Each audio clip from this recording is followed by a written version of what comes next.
Hi everyone, it's the 27th of June. This is an update for the afternoon visit. I didn't get to have a morning visit. I decided to have a PJ party with my grandson, and I was going to tag team with Danny for the morning, so I didn't go in the morning. But I had I don't even know what to say. I'm laughing at the ridiculousness of the whole thing. So, I mean, you guys won't find it ridiculous, but it's just this whole roller coaster stuff is like, I don't know. I really think it's the staff. They make the difference. Not that there's, you know, much for change per se. Like, I just I left yesterday kind of distraught and feeling very, I don't know, just down. And so there's fresh eyes today, a new ECMO person, nice fella, and he just kind of explained everything to me as if I was new, because, well, I was new to him essentially, and he just had a really great perspective, and passed me a little bit of hope again when I felt like I was losing hope. I almost, when he was saying things, I almost, felt like saying to him, "Do you know how long we've been here? And do you know this story?" Because anyway, it was good. Anyway,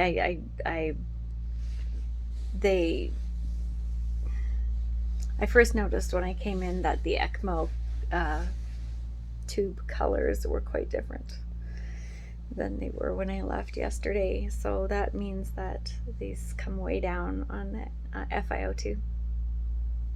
On the ECMO is at 43% or something like that. And I forgot to actually see what the sweep was, but I know that he said he'd come way down on the sweep as well. But that had only been for about 45 minutes before I got there, and Mike had been maintaining his oxygen saturations to an acceptable level. And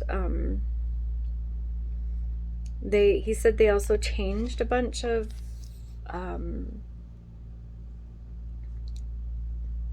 settings on the respirator. So I don't know anything about that, like what they changed. Or I noticed that they went up to 60% from 50% on the respirator, and I think the PEEP, I don't think they changed the PEEP, so I don't really know what they changed. But in this person's report to me, he said that Mike's lungs were doing a lot of the work. Again, I don't know that that's totally different from before, but he just had fresh eyes and said his lungs were doing okay. And I was like, wow, I haven't heard good or okay in quite some time, like as far as, well, certainly good I haven't heard in a while. And they put him on a new drug. It's Dexa something or other amine. I can't, it's not Paradex, but it's something like that. And anyway, so it's a drug that they use apparently in anesthesia. It's like a conscious sedation in a way, and they're using it to help wake him up. So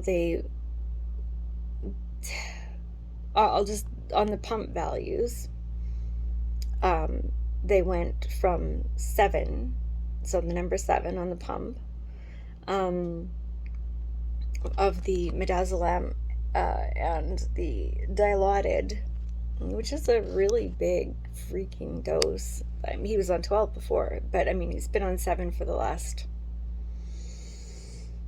2 at least weeks. if not more. Anyway, so he's down at 3.5 of midazolam, I think, and maybe 3 of Dilaudid, if I remember correctly. I meant to write the numbers down and I forgot because the nurse was chasing me out. Again, new staff. Like, so I'm in there normally when they reposition him and, wash him up and check his bottom and things like that. I mean, I'm his wife. Like, why would I need to go? I said, well, I've never, like, I'm usually here when they do all of that. And I actually didn't even tell her that I usually help wash him up and stuff. But so she seemed uncomfortable with me being there for that. I'm not sure why. So I decided that I would come back and have supper and wait for a shift change and then come back tonight. I thought that was just a bit funny because I do know what it's like caring for a family member of another health professional, and it can be a little nerve-wracking, I guess. But anyway, so this drug,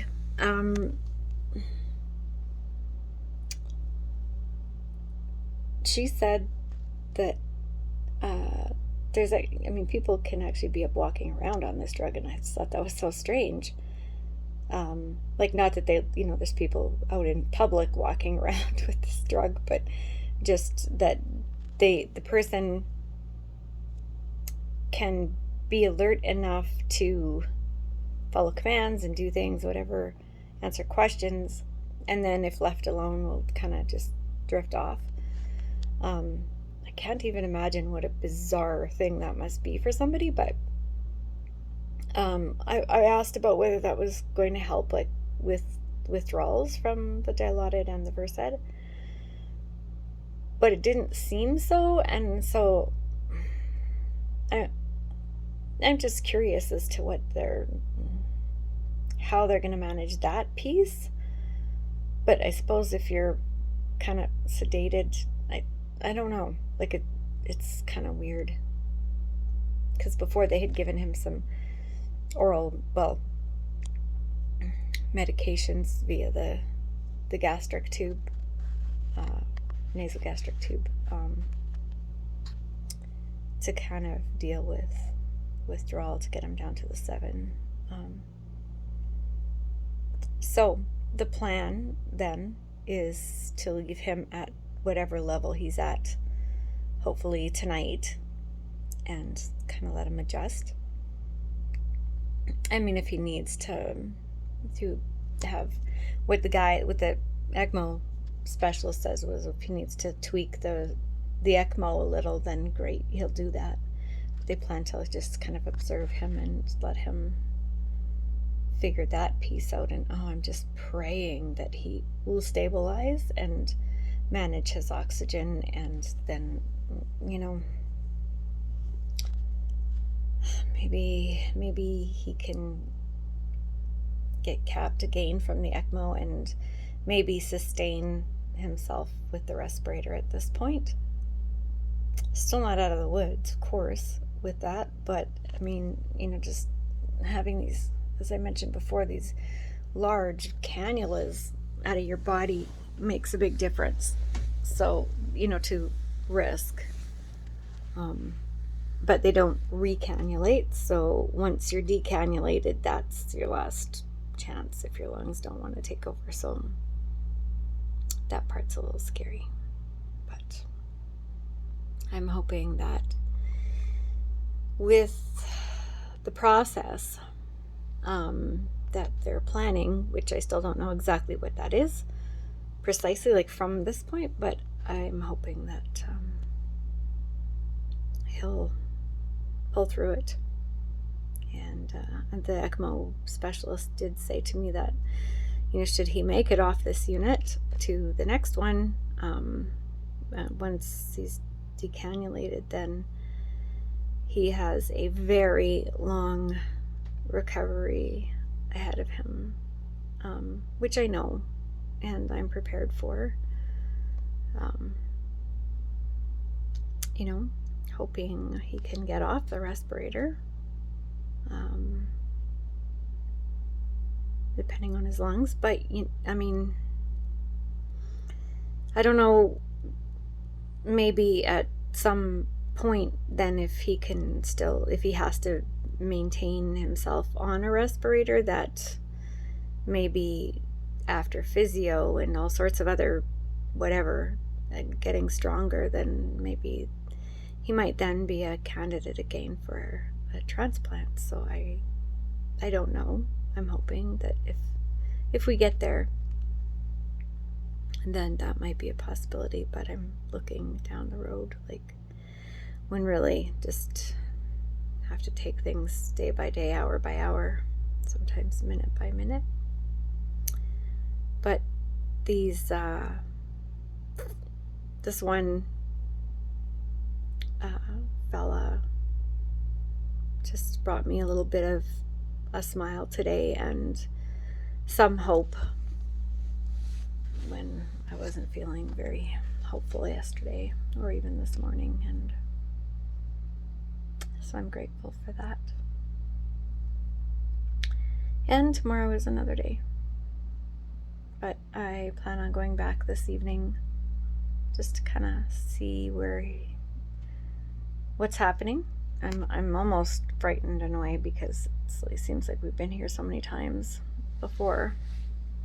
But I don't know. And the other thing the fellow said, I was telling about the study that I had about, number of days on ECMO, and how that shouldn't have anything, like, shouldn't be the decision to withdraw treatment, withdraw life support and stuff like that. And he said he thinks he knows exactly the study I'm talking about, because he goes, I don't think he's the longest yet. And I said, no, there was one person that was, 72 days. And excuse me, and he seemed to be aware of it. So I wish he could be around more often to kind of help be a part of the team, I guess, because really appreciate very much his perspective on things. So yeah, as I mentioned, I'm hoping I'll go back tonight and Mike will still be holding his own. His lung volumes were in the mid 600s, somewhere between 400s and mid 600s. So again, larger when he's participating in the effort. And that's part of the reason they want to wake him up, is so that his body will make more of its own respiratory effort, and then they can, I guess, really assess what that's going to look like. But likely that, I guess, he won't remember a good whatever, if any, of it. So that's it for now. And if there's any part of me, I feel like I need 2 days of absolute rest, or I just lay in bed and watch movies or crochet or something. I am so tired. But I made it to 114 pounds. Yay. I gained weight. I think that's just, I surrounded myself with people in the last week, and so I have an easier time eating when I'm around people. And I bought stuff to make some more cashew carrot ginger soup, because that's my favorite. And I still have lots of food from 2 beautiful, lovely women that have been bringing me portioned food that's wonderfully nutritious and very tasty. And thank you. You know who you are. I am so grateful that I can just come here and throw something in the microwave to heat it up and not have to worry about buying something or cooking something, because buying is just a waste of money. I've wasted so much money on food since I've been here, and then wasting a lot because I can't eat it, and it just it's not, anyway, don't have to explain that, I guess. But that's it, and thank you everybody for continuing to support us and watch these updates. And I pray that, you know, it hasn't been hard on any of you guys watching this, because that's just not fair. However, I think it's just important to share this journey.